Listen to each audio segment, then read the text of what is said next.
২৫০০ বছরের পূর্ণ সভ্যতার নগরী বগুড়া। ঐতিহাসিক এই জেলার মানুষগুলো যুগের পর যুগ সম্প্রীতির বন্ধনে সমৃদ্ধ করেছে এই অঞ্চল। পবিত্র মাহে রমজানে তেমনি এক সম্প্রীতির অনন্য নিদর্শন দেখা মেলে শহরের কালীতলায়। শতবর্ষী পুরনো কালী মন্দিরের পাশে এখানে মাসব্যাপী চলে রোজাদারদের ইফতার আয়োজন।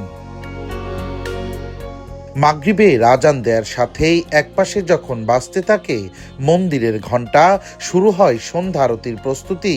ঠিক তখনই এই এলাকার হিন্দু মুসলিম সকল ধর্মের মানুষের ঐক্যবদ্ধ সহযোগিতায় শুরু হয় রোজাদারদের ইফতার খাওয়ানোর আয়োজন, যা চলে আসছে বিগত ৩ বছর যাবৎ।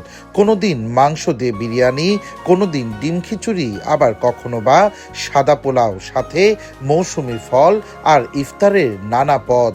সব মিলিয়ে খেটে খাওয়া মানুষগুলোর প্রতি ভালোবাসার যেন কোনো কমতি থাকে না এখানে।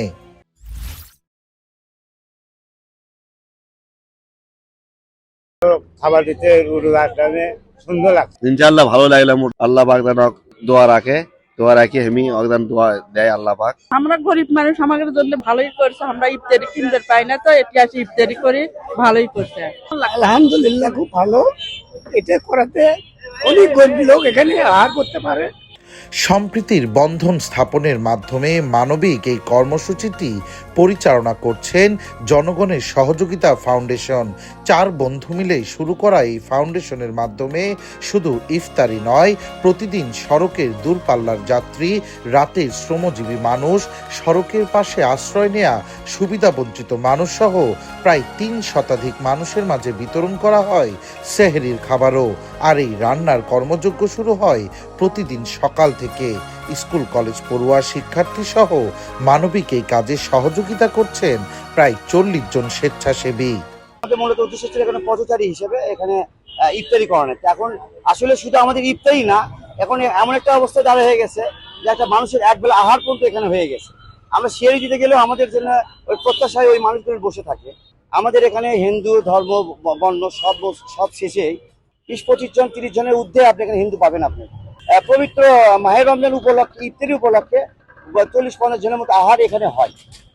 মানব ধর্মকে সামনে রেখে অনন্য এই সম্প্রীতির উদ্যোগকে সাধুবাদ জানাচ্ছেন বগুড়ার নেতৃস্থানীয় ব্যক্তিরাও।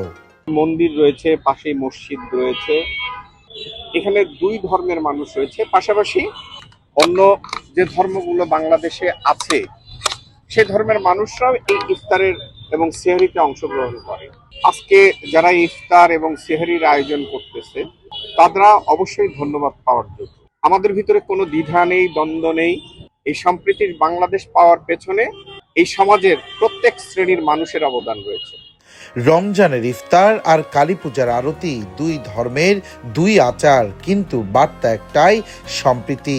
আর সেই বার্তায় প্রতিদিন নতুন করে লিখছে বগুড়ার কালীতলা হাট, যেখানে আজানের সুর আর মন্দিরের ঘণ্টার ধ্বনি মিলেমিশে বলে দেয় সম্প্রীতির নামই বাংলাদেশ।